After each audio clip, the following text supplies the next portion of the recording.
మహాభారత యుద్ధంలో ఉన్న పాత్రల గురించి చెప్పుకోవాలి అంటే చాలా సమయం పడుతుంది. అన్నీ చెప్పలేను, కానీ కొన్ని ప్రసిద్ధ పాత్రల గురించి చూద్దాం. వాటిలో ఒకరు మనం చెప్పుకోబోయే ఈ బార్బారికుడు. శ్రీకృష్ణుడు కూడా భయపడి యుద్ధానికి వెళ్ళనివ్వకుండా తన తల నరికి అతనికి కానుకగా ఇవ్వమని చెప్పాడు. బార్బారికుడు వల్ల కృష్ణుడి కాలు బలహీనపడింది. అందుకే శ్రీకృష్ణుడి యొక్క బలహీన కాలికి బాణం తగిలి అవతారం చాలిస్తాడు. అసలు ఎవరి బార్బారికుడు, అతని కథ ఏంటో చూద్దాం.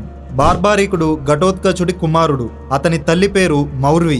ఇతనికి అష్టశాస్త్రాల మీద ఉన్న పట్టుదల చూసి దేవతలు ముచ్చటపడి అతనికి 3 బాణాలు వరంగా ఇస్తారు. మొదటి బాణం దేనిని శిక్షించాలో గుర్తిస్తుంది, రెండో బాణం దేనిని రక్షించాలో గుర్తిస్తుంది, ఇక 3వ బాణం శిక్షను అమలు చేస్తుంది. బార్బారికుడికి కురుక్షేత్ర యుద్ధం చూడాలని కోరిక ఎక్కువగా ఉండేది. తల్లి అనుమతితో కురుక్షేత్రానికి బయలుదేరతాడు. అయితే అతని దగ్గర అజేయమైన 3 బాణాల సంపత్తి ఉంది కాబట్టి కురుక్షేత్ర యుద్ధంలో బలహీనుల పక్షంలో ఉండి యుద్ధం చేయమని తల్లి చెప్తుంది.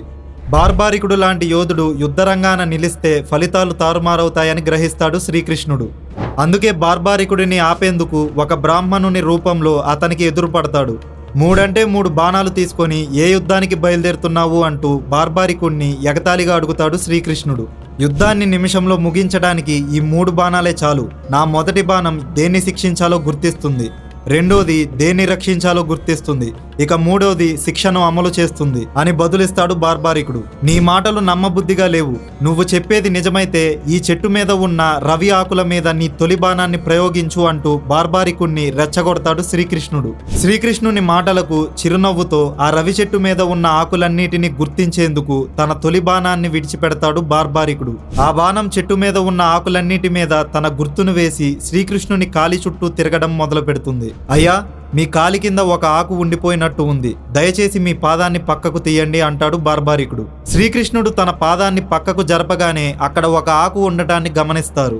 అప్పుడు ఆ బాణం కృష్ణుని పాదాలను బలహీనపరుస్తుంది. అందుకే శ్రీకృష్ణుడు అవతారం సమాప్తి చేయవలసిన సమయం ఆసన్నమైనప్పుడు ఒక బాణం ఆయన బలహీనమైన కాలికి గుర్చుకోవడం వల్లే అది సాధ్యమైంది. ఆ దెబ్బకు బార్బారికుని ప్రతిభ పట్ల ఉన్న అనుమానాలన్నీ తీరిపోతాయి. పొరపాటున బార్బారికుడు పాండవులకు వ్యతిరేకంగా యుద్ధం చేయాల్సి వస్తే అతని బాణాలు వారిని వెతికి పట్టుకోగలవని గ్రహిస్తాడు. అందుకే, ఓ బార్బారికా, నువ్వు బలహీన పక్షాన నిలబడి పోరాడాలి అనుకోవడం మంచిదే, కానీ నువ్వు ఏ పక్షానైతే నీ సహాయాన్ని అందిస్తావో నిమిషంలో ఆ ప్రతిపక్షం బలహీనమైపోతుంది కదా.